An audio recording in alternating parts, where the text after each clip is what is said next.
Folks, welcome. If that graphic looked like you are in the right place, welcome. We are really happy to have you back with us. I am Valen Brown. I'm the CEO of the Alliant Educational Foundation. And essentially, we serve as sort of the charitable and philanthropic partner to Alliant International University. And it is our pleasure to really kind of continue part two of a dialogue that some of you joined us for at the end of April.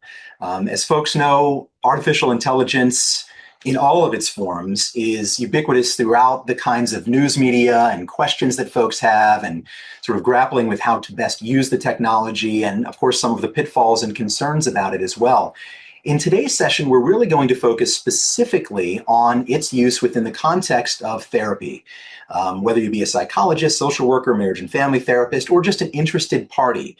Many of the folks on today's call have been affiliated with Alliant International University and the California School of Professional Psychology, but there are a lot of different disciplines represented and, of course, grappling with this exact question. It is a pleasure to continue the dialogue from April. What's interesting, our two esteemed panelists are back with us from that April session, Dr. Stephen Thorp and Dr. Anatasia Kim.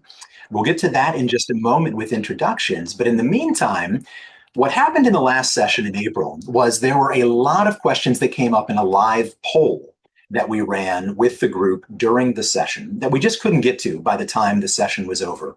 We also did a survey after the fact, and a lot more questions came in. So we looked at those questions and said, my gosh, there is enough really good material here to work with to dive into 8 or 9 key questions to drive today's small panel dialogue, and then to move into an open session with you all to see what kinds of questions it engenders for each of you as well. So structurally, that's how we're going to approach it. We are recording today's session as well so that we can play this back. It will be available on the Alliant Educational Foundation's YouTube page here, probably in about a week or so.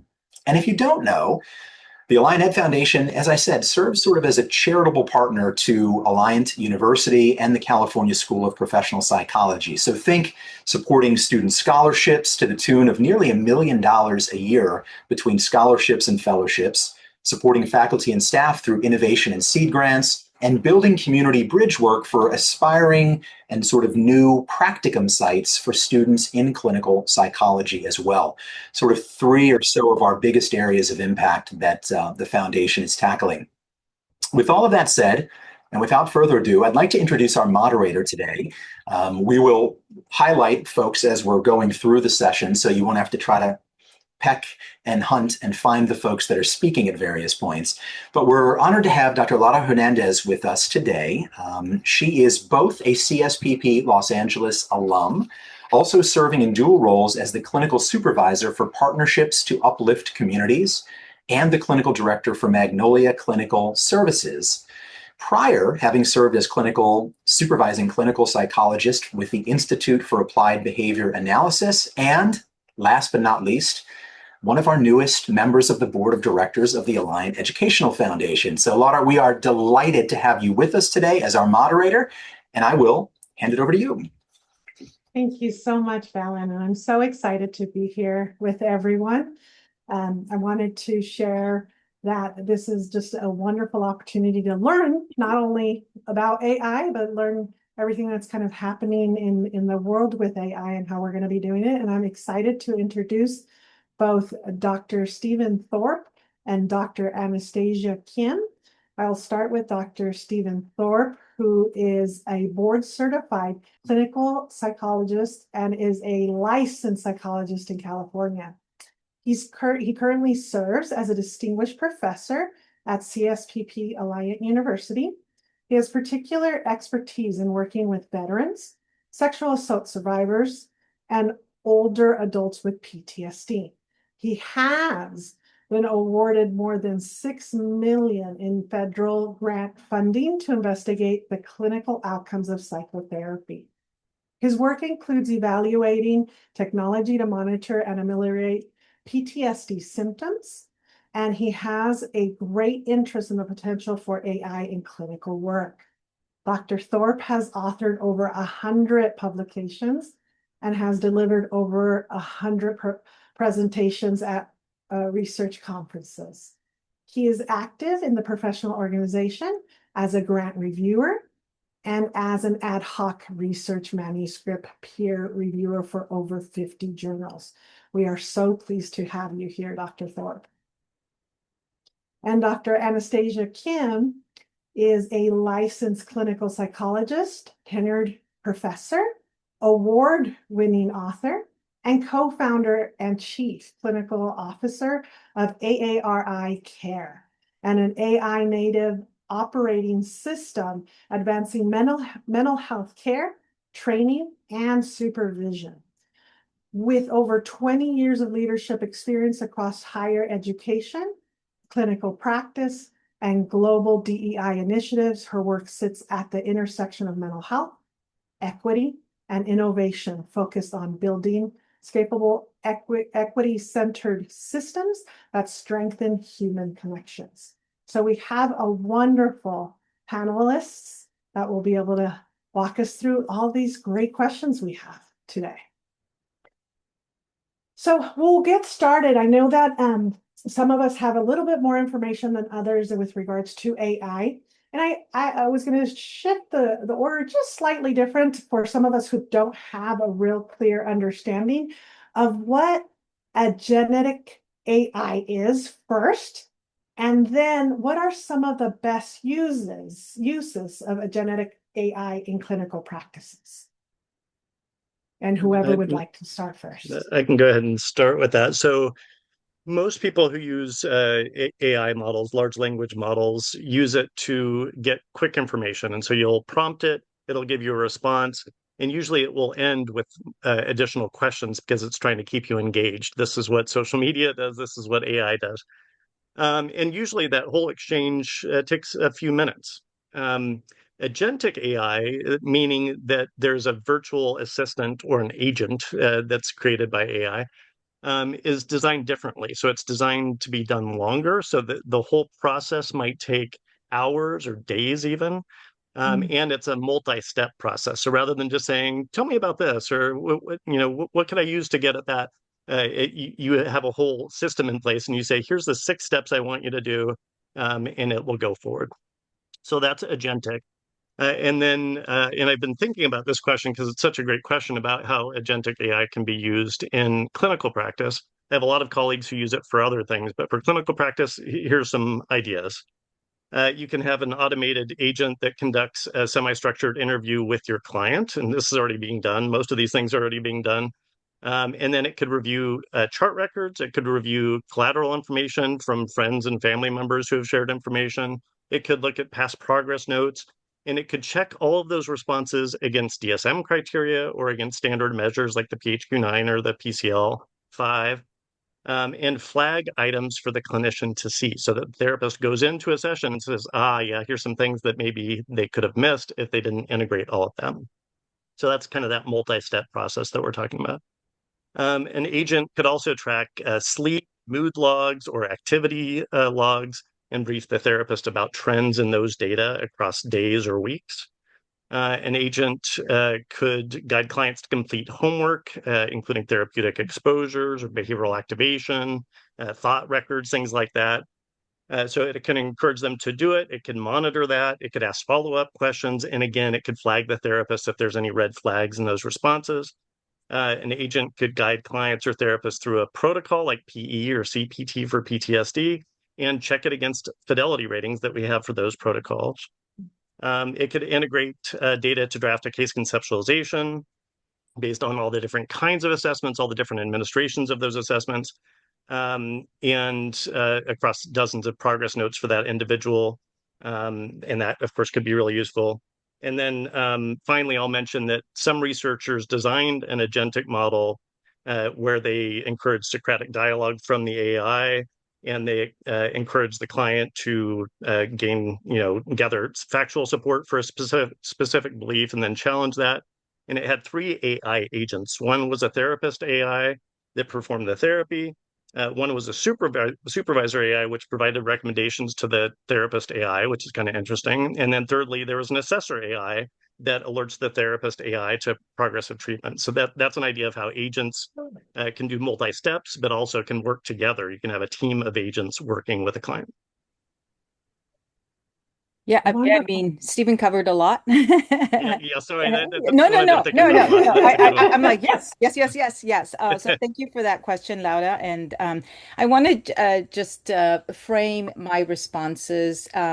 I am very new into this space, as in I'm not a technologist, as Laura mentioned. I'm a clinical child psychologist, and so much of my work is informed by the work that I've been doing as I've been building in this space. So I just want to provide that caveat. As we've been building RE Care, I have learned an enormous amount. And the reason why I got into it was because I was scared and appalled and at times horrified that of what was happening. And then the more horrified that I got in some masochistic way, I tend to lean in and get curious. And that's what I did. And then, long story short, I'm like, well, why? I felt like clinical leaders and psychologists should be in the building spaces. And so I'm feeling the need for all of us to pull up a chair as this is having a bigger footprint.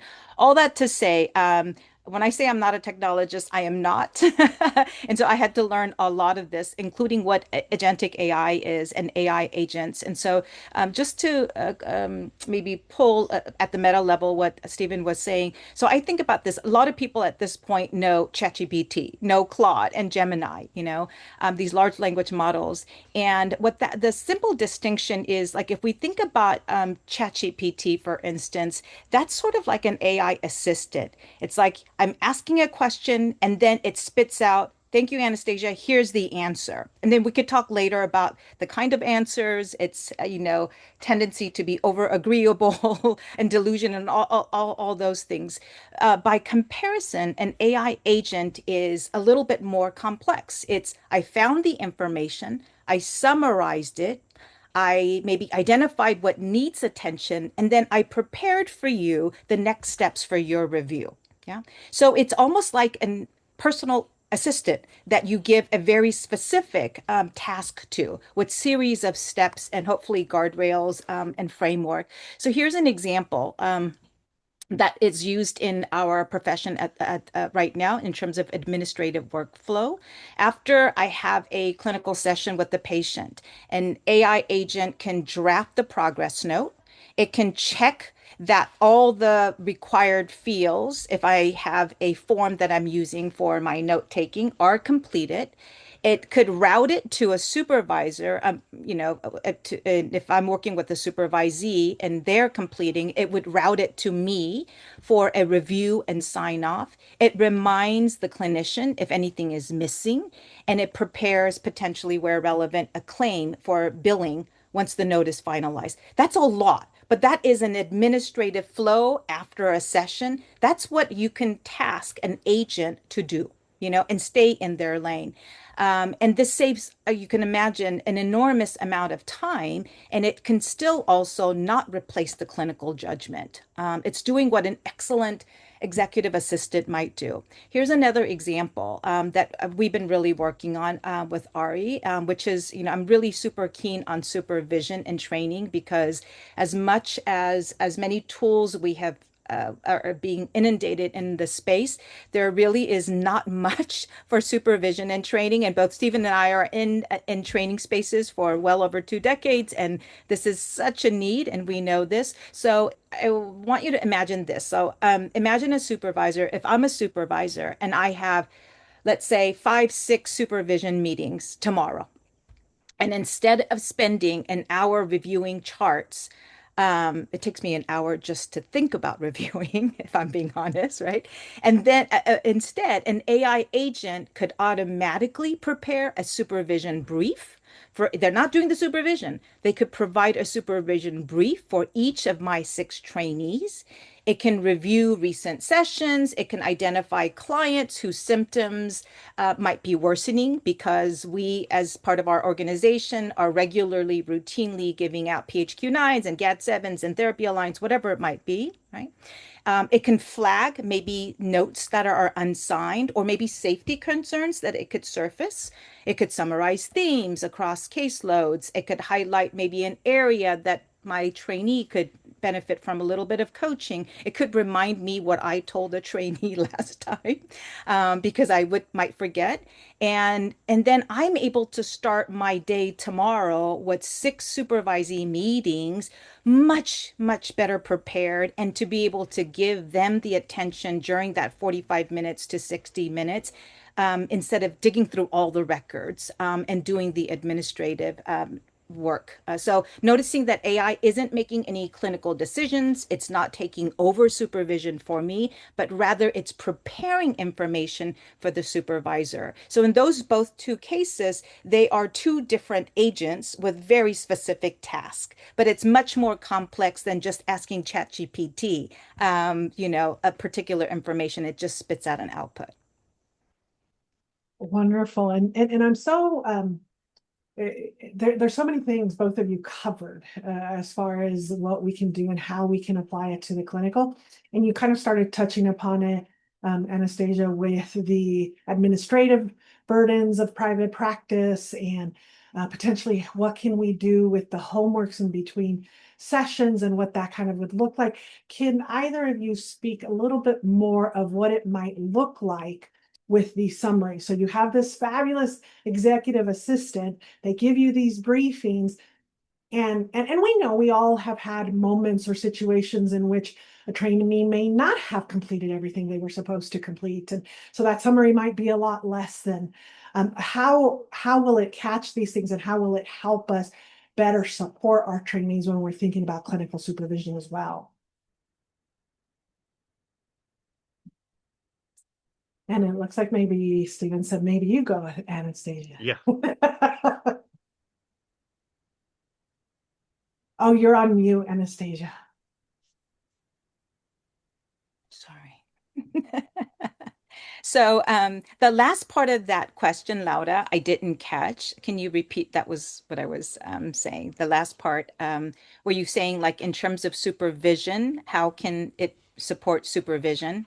What might it sound like or look like in these brief summaries to capture when a student is struggling as well? Not only identifying those situations of crises and or increased symptomatology, but also for themselves falling behind on documentation and that administrative burden that does land on a lot of clinical supervisors. Yeah. So the old way, or the way that I've been doing it for 20 some years, is based on this, right? And a string of disconnected emails, and maybe a Google Drive, but then I don't even want to ask if we have a BAA, whether that's sort of like protected, encrypted ways in which my supervisee might be sending me sort of material.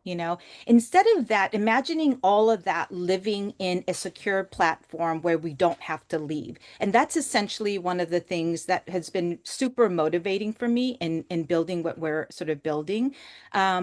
For me, the critical things is making sure that I provide the necessary support for my supervisee to answer questions. Of course, if there are any risks, we have to address those urgently. There are also administrative, pragmatic things. There are students, I was one of those trainees too, where my notes were perpetually late and I needed somebody to nudge me constantly.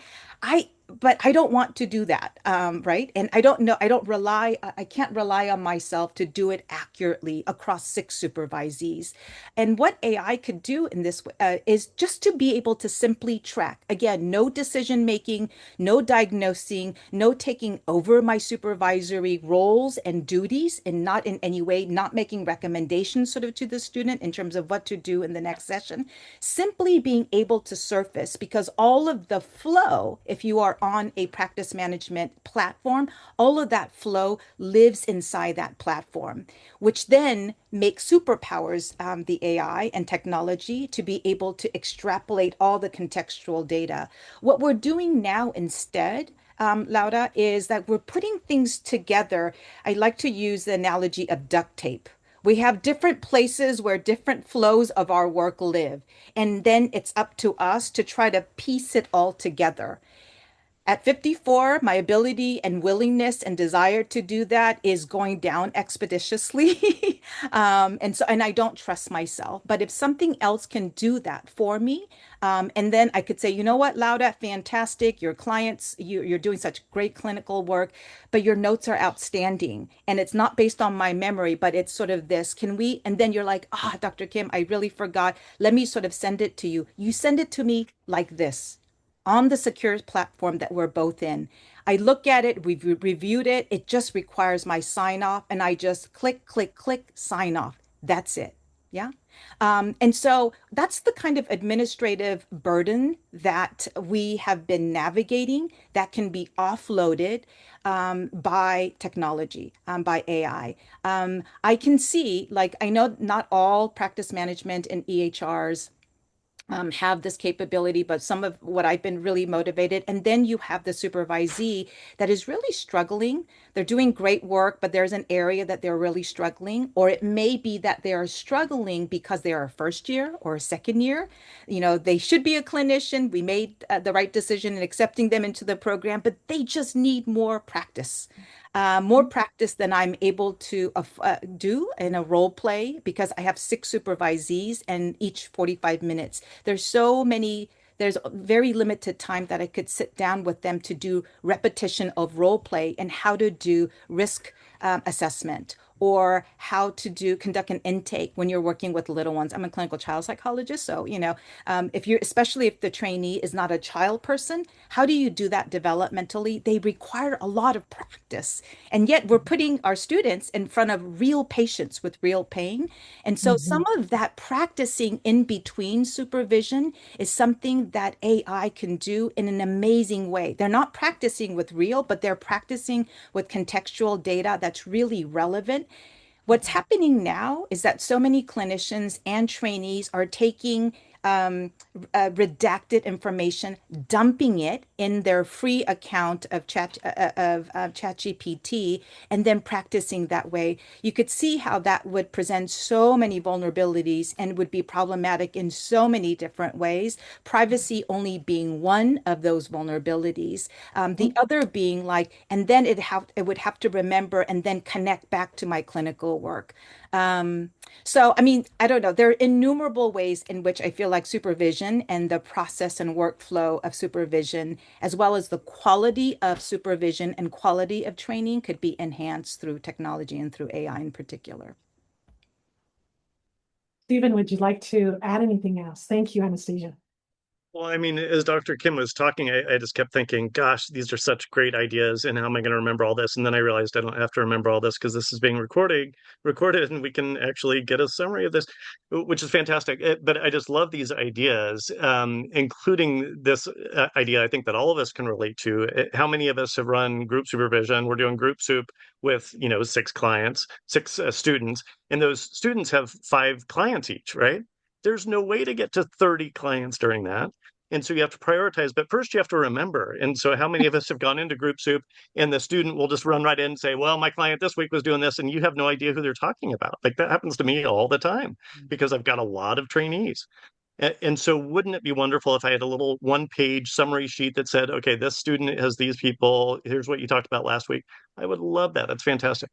For students and for supervision and for training, it can be from a very basic thing like, all of us were trained early on, talk about confidentiality and its limits early on in your first session. All of us should do that. All of us were taught to assess for safety in that first session. Students don't always remember to do that. So like a very simple checklist would say, make sure you do these things, and it would remind them if they hadn't done it yet. That would be great. But that's a very basic thing.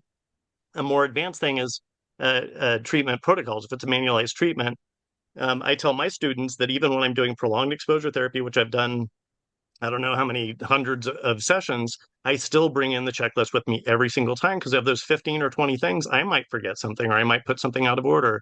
So it's helpful to me. At a more advanced level of supervision, there are client simulators, and those could be text-based chatbots, but they could also be avatars that the person is interacting with, an avatar that has emotional expressions and has changes in their voice tone and speed. And we could give clients or our students feedback And the AI can give students feedback on that and case conceptualization and other things. So at the clinical supervision level, there's lots of ways.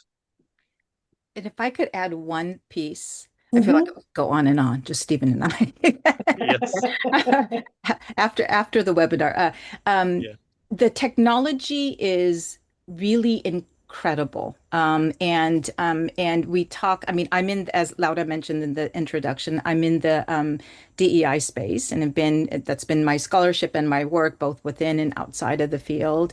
And not only is there, we talk a lot about the paucity and the, the workforce, the workforce that is so that the challenge of workforce and not our ability to not be able to meet the needs. There's also shortage of supervisors. There's also shortage of culturally congruent, culturally resonant sort of supervisors. So if I am able to, as a clinician, be able to do clinical work in my native tongue of Korean because it's a Korean speaking client, I might not be able to find a Korean speaking or a Korean culturally familiar sort of supervisors. What do we do? One of the things I hope that they're okay for me to, sorry, one of the things that Ari has been doing is we've partnered with PAU, Palo Alto University, and Donna Sheparis, and fantastic in terms of what she's doing there with her team at the e-clinic. They're trying to mitigate some of the challenge of lack of culturally congruent or language sort of challenges. Technology is able to record a session with me and my Korean speaking client, and then to have that video available for my supervisor who doesn't know a lick of Korean, right? And to be able to provide translation, right? And caption to be able to provide highlights and lowlights and summaries and to engage with the material. Again, not to then take the supervisor out of the picture, but that becomes a beginning. And if you think about populations that are reticent or that have a lot of barriers, financial, cultural, stigma, whatever sort of the reason, and they finally have enough gumption to get to sort of treatment, but we're not able to support them, that's a matter of access, and that's also a matter of equity too. And so that's what excites me about the opportunity to leverage and how to mitigate some of the risks. Now, don't get me wrong, there are risks, and we have to be very sober and cognizant and conscious about them. But there are also benefits, such as the one that I just described. And And I if I appreciate may you. just add to that just for a moment, because I saw one of the questions in chat was about bias in the large language models. There's absolutely bias in the large language models because they're trained on human produced things which are biased in racial ways and lots of other ways. However, I think we could make a strong argument that that has improved a lot over the past few years. It depends on how it's trained. And so if it's trained up, it could do well. In fact, it could be better than humans. It is better than humans in a number of ways. It could be less biased if it's trained that way. And when it comes to language, it's amazing that it can translate in the moment as well as it does. But beyond a straight translation, it can also get idioms. It can also teach the therapist and the client about cultural practices and that this might be a sensitive topic, things like that. Like that's fantastic. So it could actually extend and make us better therapists. Yeah. I'm really enjoying the EI and the mitigating the language and the discussion on that. And I think we want to kind of pull a few of the other questions that I think I had in mind in regards to can AI then score and interpret those psychological tests? Because we know there are the biases within the test, and we've taught the students and we've taught our trainees some of the pros and the cons in that. Can an AI actually do this? And then how are we teaching students who are being trained how to interpret these tests, how to see what is being given to them and still remaining responsible for the information? So what's the pros and cons there? And the short answer is yes. It can absolutely score these tests. It can absolutely interpret these tests. It's already doing that. And of course, computers have been doing that for a long time, right? We've been able to upload Yes. MMPI, all 500 data points, whatever, and have it produce a profile so that we don't have to find all of our dusty books on that. The caveat, as you just said, is that you have to have a human oversee the process, and it's a human that ultimately is going to diagnose and decide clinical plans and everything else. That's the short answer. Yeah. And I'll double click on that. Yes, it's already being deployed and being used. Now, whether I don't think we are there yet by any stretch of the imagination in terms of replacing. I'm personally, not to say that this is right or wrong, but I'm personally not a proponent at this moment in time in terms of where we are, where AI replaces. Um, and it's outside. I think that we are able to really leverage technology and leverage AI um, to be able to augment some of the work that we're doing. And I love what the word Stephen said earlier, to not replace, but really to extend. And some of the administrative burdens, or, I didn't go and get my doctorate and have been working with patients for 30 years so that I could prove that my memory is fantastic, into my mid 50s. Like, I need to do more for that, but that's not the reason why I got into the field. It really is to be able to bear witness to someone else's pain in relationship. I'm a CBT person, hardcore CBT person, and what matters most is, yes, exposure and all this other stuff, but it is the quality, the really the awe, the magic of what transpires that is intangible between two humans in the room. That is not replaceable, in my opinion. But all the stuff that leads to that moment of bearing witness to pain and being a co-passenger to someone's healing journey, all the other stuff that can help towards sort of that can absolutely be offloaded, and also, but not to run autonomously, but for me to be able to have oversight. And I think it really just depends on how we're able to mitigate the AI risks. And I want to underscore what Stephen said earlier. It's like, yeah, it's biased because all the material that it's being trained on is biased. And Mhm. if I'm being perfectly honest, it's not like me or all the therapists that I know in my life. We've been doing this perfectly, beautifully, without bias and with perfect. I mean, like that hasn't been the case either, not by any stretch of the imagination. We could use improvements.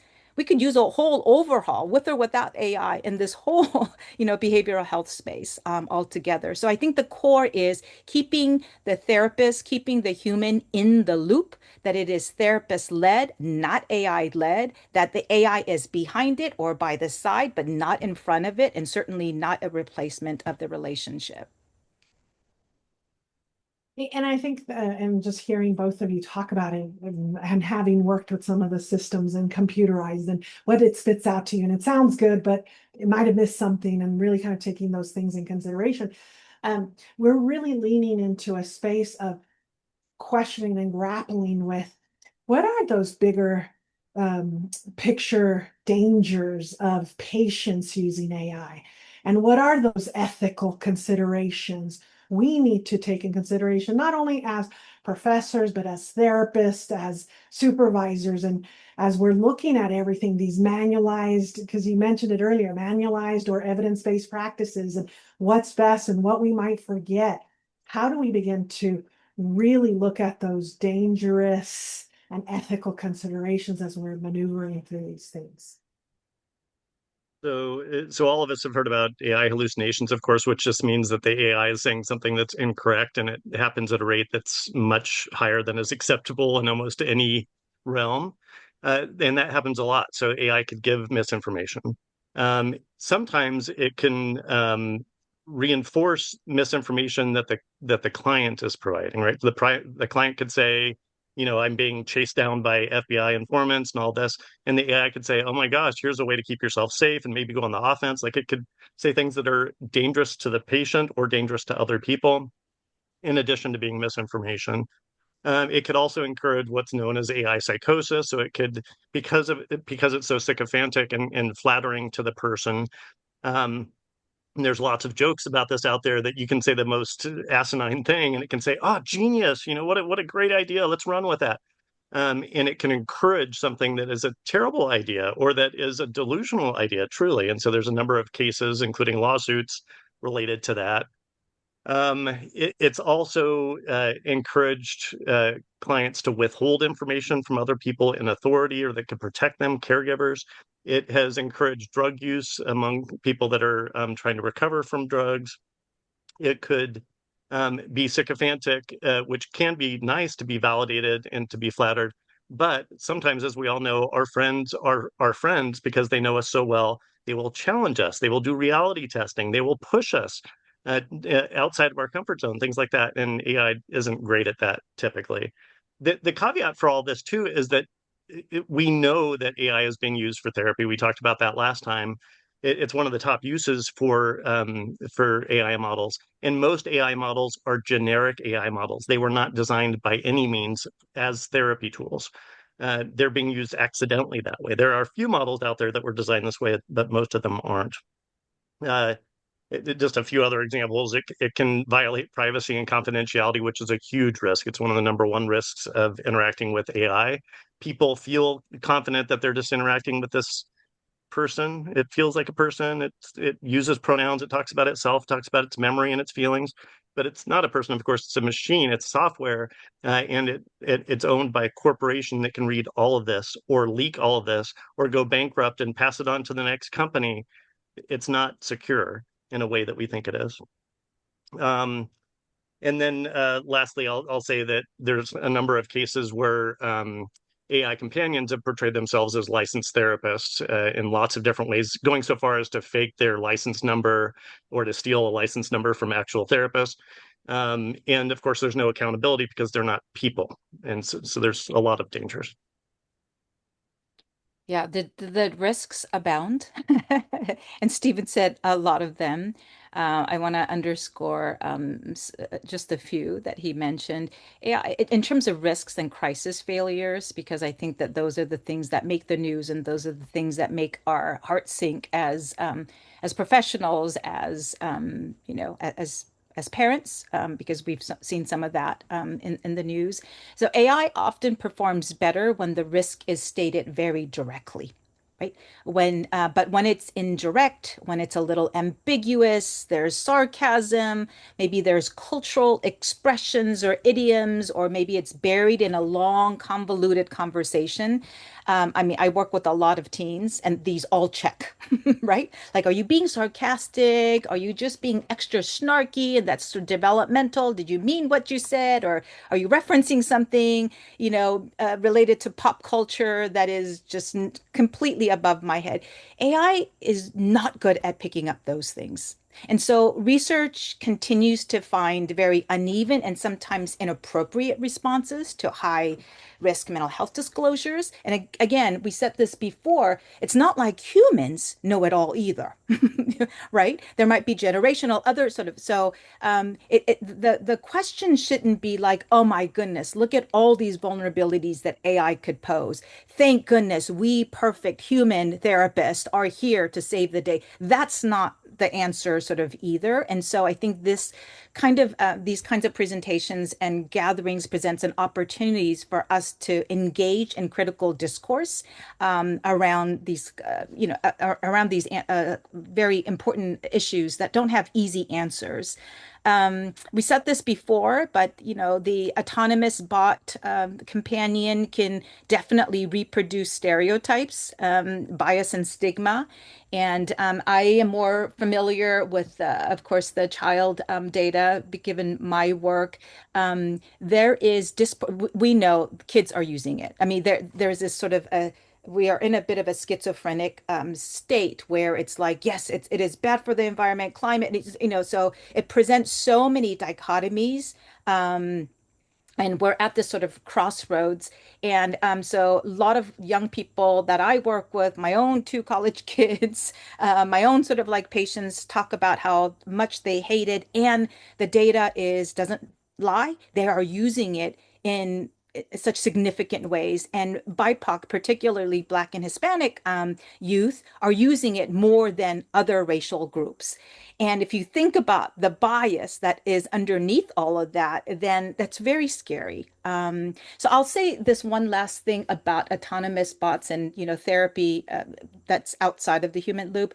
What I have noticed some of the products sort of doing recently is that because it could actually do all the things, vulnerable to all the things that Stephen sort of mentioned, could be sycophantic, too agreeable, too authoritative, could actually misread and misinterpret and lead to some catastrophic. And of course, these companies don't want to be liable sort of for that. So they will redirect in the chat function to a crisis hotline. But originally, they're designed to sort of keep you engaged, keep the sort of the user engaged. But when it detects a state in which there is alarm, where the machine, if you will, the AI recognizes this is a person that really needs to seek professional human. One of the solutions that I've been hearing on the ground has been like, then they will immediately discontinue, force discontinuation with the user. Can you imagine if I am working with a patient and I am noticing that increasingly they are distressed and they are also operating outside my scope of expertise. So I know I need to refer out, but their distress is one in such they need professional support. I can't just drop them, you know. But because of liability, these autonomous sort of chatbots that are created to replace sort of therapists, if you will, under all kinds of guises, are kind of dropping them because we're like, no, no, no, we didn't continue with them. This is sort of danger zone. So I mean, the concerns and risks abound. Again, that doesn't mean that it shouldn't happen. I think that some of the people who are doing and spearheading research, both in the youth space as well as just in terms of challenging innovative paradigms with a methodology. Jane Kim is one of them at Stanford. Recently, last year, I think, came up with a really compelling innovative methodological. How do we assess for, interpretations of AI? And there's because the volume and the output is so voluminous. And so there are researchers on the front line, I think, contributing in new innovative ways that I think that our students and ourselves that we should all be aware of. Yeah. I can definitely keep asking a lot of questions, and I want to, but I'm recognizing the time. We're about at 4:44. We wanted to open it up for some questions to our guests. And maybe just one last thing, a plug-in for all of you, just Stephen and Anastasia, which of the different platforms right now that are out there, like Therabot, those large language models, which ones at this point will benefit most? Not to say that they're going to be the only ones, but that maybe we could begin to educate ourselves on those and start at least there. Do you all have any recommendations?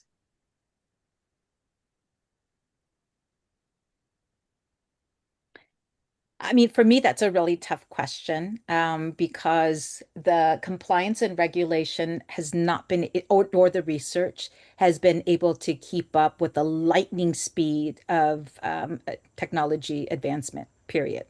Do you know? Um, so I think that, you know, you have to be in it to be able to really watch it unfolding in real time. There are really exciting sort of promises that are happening. I'm more focused not on point solutions, one thing that just sort of describe and then you tack it on, but rather end-to-end platforms, because that's what I'm building. And so I'm looking at some of both the incumbents and emerging. And I think it's really exciting. If folks don't know about it, APA has last year or the year before launched labs. So inside the labs, they'll be hosting their second, I think, conference in October. And I was there last year and excited to attend again in October. And it's sort of the meeting of people who are in regulatory and compliance space, as well as builders and technologists and leaders and clinicians. And so I'm excited to go there to see what was great in one point of time may or may not. I mean, this is evolving it at lightning speed. And in some corners, we're still wondering if we should check our students' papers for whether they used AI. And my mind is blown because I'm like, the train has left the station and it's like 20,000 stops already down the train track. And so rather than saying like this one thing is better than any, I think the invitation, at least for my part, is to like lean into the beautiful epic mess that all this is. And I'm hoping that professionals like ourselves in behavioral health will be at the helm of building and iterating and directing where things should go on all fronts, from care delivery, training to compliance to research. So, but look at APA Labs and look at their badge program. It's very new. It's not all inclusive, but I think it's a start. For Thank you. CBT, the first RCT out there of AI for psychotherapy was with Therabot. And Therabot is not an app, it's a website that you can go to, and it's good and it had good outcomes. And so that's the one I would recommend right now because it's been tested. General models, although we've made the point that those are not designed for therapy, you can still do a lot of great stuff. So just in the CBT frame, which is one of the questions, one of the examples I give is if you have a client that has phobia of heights, you can literally say, in the San Diego area, tell me some different elevations of places where I could work with a client with phobias about heights. And so it can give you a map and show you elevations, and it can even offer kind of different gradations of exposure and things like that. So it's great for that. When I talk to it about PE, it knows PE somehow. And so I could even say, in session 3, I'm planning this, and it could offer guidance about protocols like that. It could offer psychoeducation for patients and, importantly, for family members, which we don't usually have. It could give you ideas for behavioral activation or social contact in your town, in your area, including free things. So those are some ideas. For client simulation, the one that we use on our campus is called Coria, Coria. There's also SimCare. And then for assessment and neuropsych, there's Brain Check, which is one word, Aberry, Aiberry, and JoBot. Those are all good places to start. Thank And if you. folks are interested in, like, I'd love to hear from other folks. We partnered in our team with RE Care. We've partnered, so it's not a point solution, but an end-to-end with particular wedge on supervision and training. So I'm happy to connect with folks who are interested in learning more about AI use in that space. This is robust.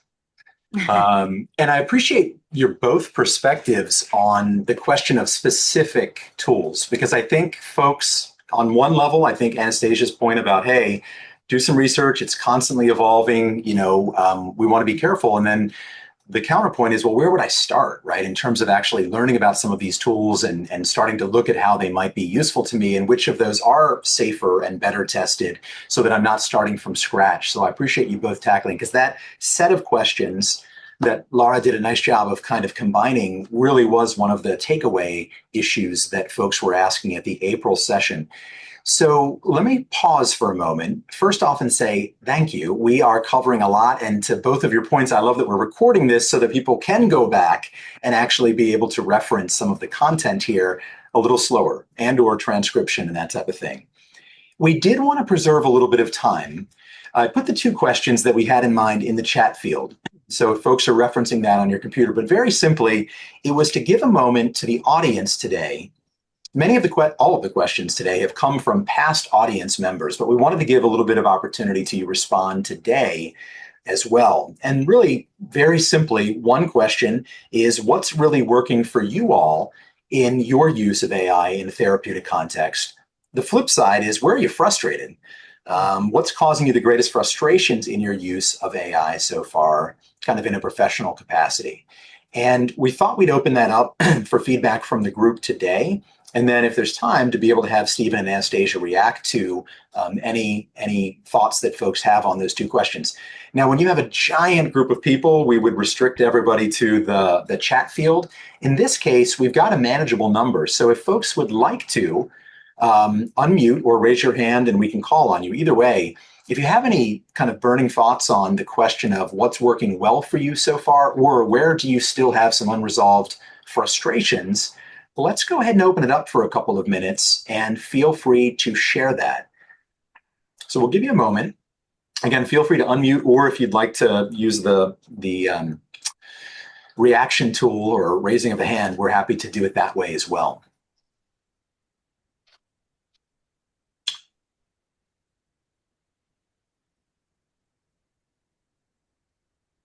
I like to offer a bit of a pregnant pause just to let people feel comfortable.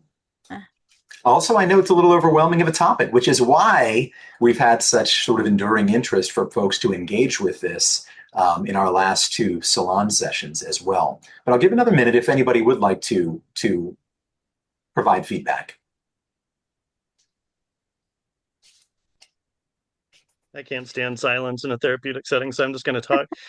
So just to continue on with your specific brands thing, I just had a few other things that I'll throw out.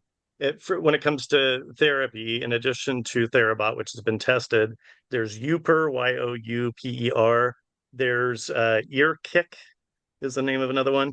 Ash is another one. And then finally, Empathy, and it's EMPAITHY. Those are all good kind of therapeutic augmentation models. And then finally, a between session model. Some of our questions were about between sessions. What can you do with AI?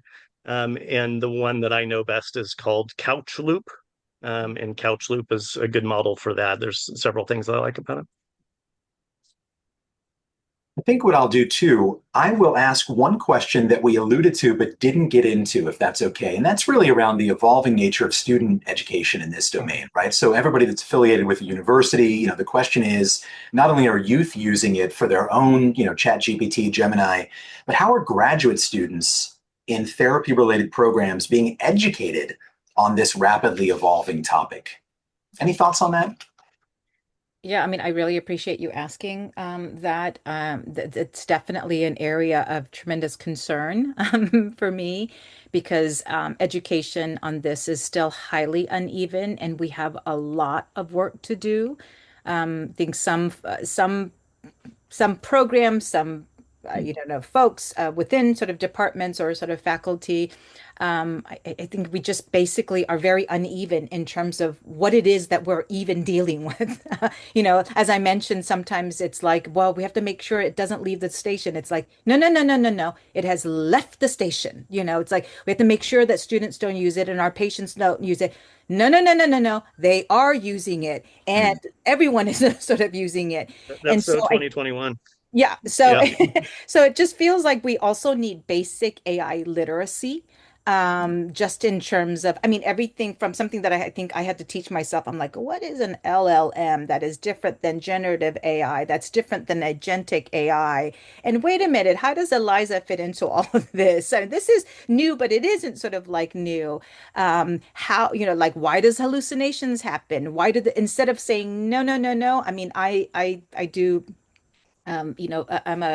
I specialize in anxiety and fear, and so the avoidance, the resistance, the externalization and the projection, it's all sort of there. And I just want to say to all of us in the field, let's stop it. Let's have radical acceptance of where we are and really do intentional basic AI literacy. It's not just simply asking our students to say, I think your clients are using AI, so ask about them. No, no, no. We have to unpack. We have to be like, why should we ask? What do they do if they said they are?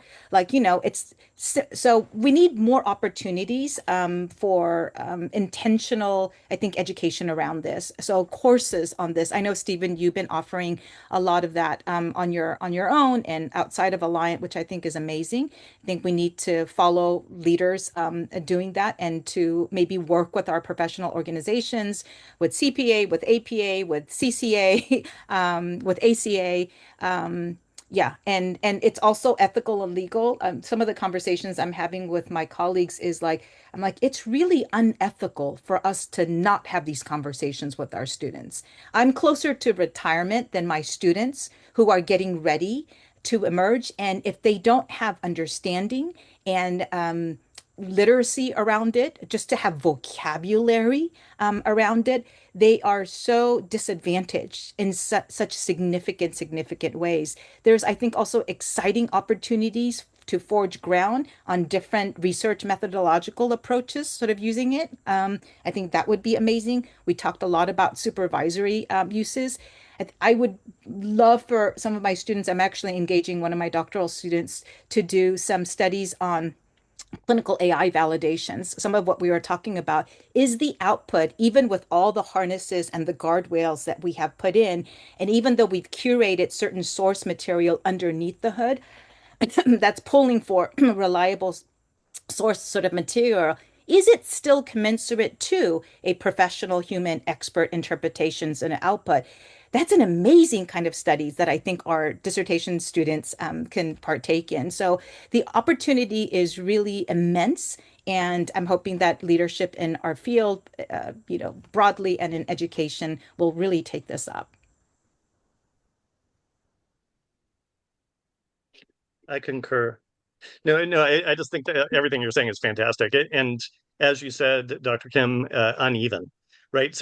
I'm not aware of programs. I'm sure there are some, but I'm not aware of programs that have built it into curriculum yet. And we have enough information. I'll bet Dr. Kim and I have enough information to put together a 1 or 2 unit course already on all the nuances about this. There's a lot of information out there, and it needs to be systematic. It needs to be part of the curriculum, really, because right now the trainings that we do, I put together a 50-page document with a glossary and references and brand links and everything else. That's great, but I just offer it to people kind of who ask for it. So people are opting into it. We're preaching to the choir to some extent. We need it to be across the board because it's so universal. It's so fundamental. The data are clear on this.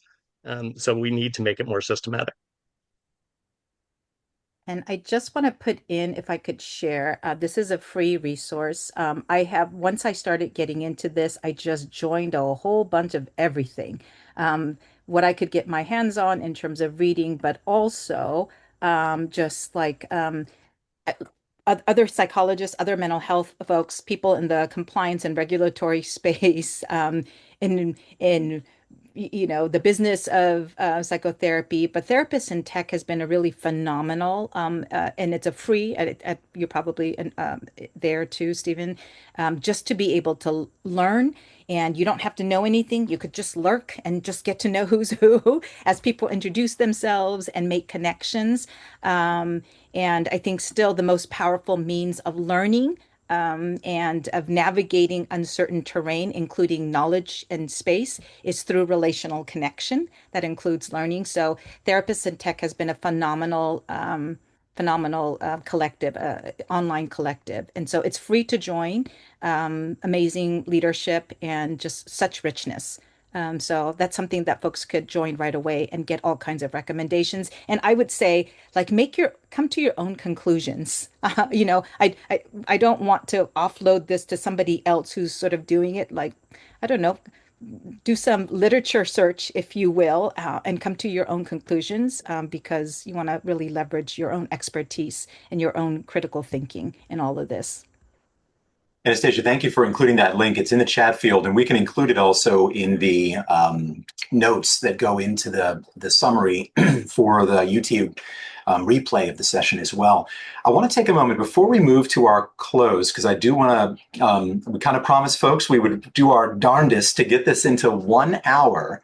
And that is, of course, a challenge with a topic like this. But before we move to close and a couple of final comments, I do want to go ahead and take a moment to introduce Reggie Garcia. If you have not met Reggie before, Reggie is our alumni relations director with the Alliant Ed Foundation, kind of in that dual role between the foundation and the university, working with alums and helping us sort of tell the story of the impact of the foundation. So Reggie, I just wanted to give the floor over to you for a moment here for a quick update. Happy to do so. And thank you, Valen, for the introduction, as well as thank you to everyone for attending today's webinar. A special thank you to our presenters, Dr. Thorp, Dr. Kim, and our wonderful moderator, Dr. Hernández. I'm going to go and share my screen with you all here momentarily.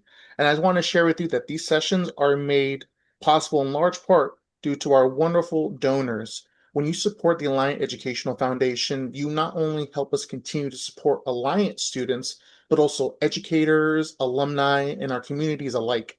From our Youth Serving Mental Health Consortium to student scholarships, and so much more in between, by joining us today, you can help us serve the underserved. And we are pleased to bring to you a new scholarship directly benefiting CSPP students, the Alliant Pathways Scholarship. By donating and joining the Alliant Giving Circle today, even at just a few dollars, you can help us open doors for education and give back to the next generation of our Alliant family. There's going to be a hyperlink in chat that will take you directly to our Donate Now page. If you're in a position to donate, please consider joining the Alliant Giving Circle today. Thank you, and back over to Val.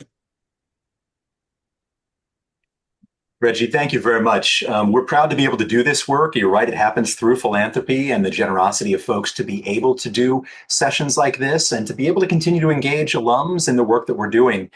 We've covered a lot of territory. I want to just sort of echo our thanks. Stephen and Anastasia and Laura, this is a really robust, rich topic. We will be sending out a survey, and this is important for the folks that are still with us. Within the next day or so, you'll receive a follow-up survey from Reggie that will ask you for some feedback about the session, both in terms of how it impacted you, recommendations you may have, and that type of thing. It really is quite helpful for us to be able to receive that feedback after these quarterly live sessions. And we hope that you'll take a moment to complete it. It'll come to you via email here in the next day or so.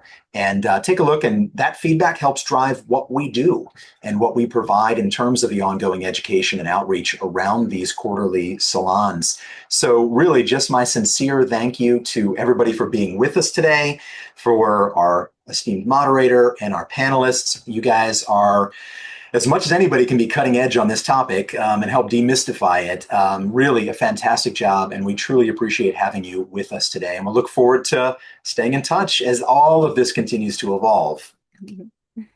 Thanks for the invitation. Yeah, thanks for having us. Thank you. Thanks, everybody, and have a great evening.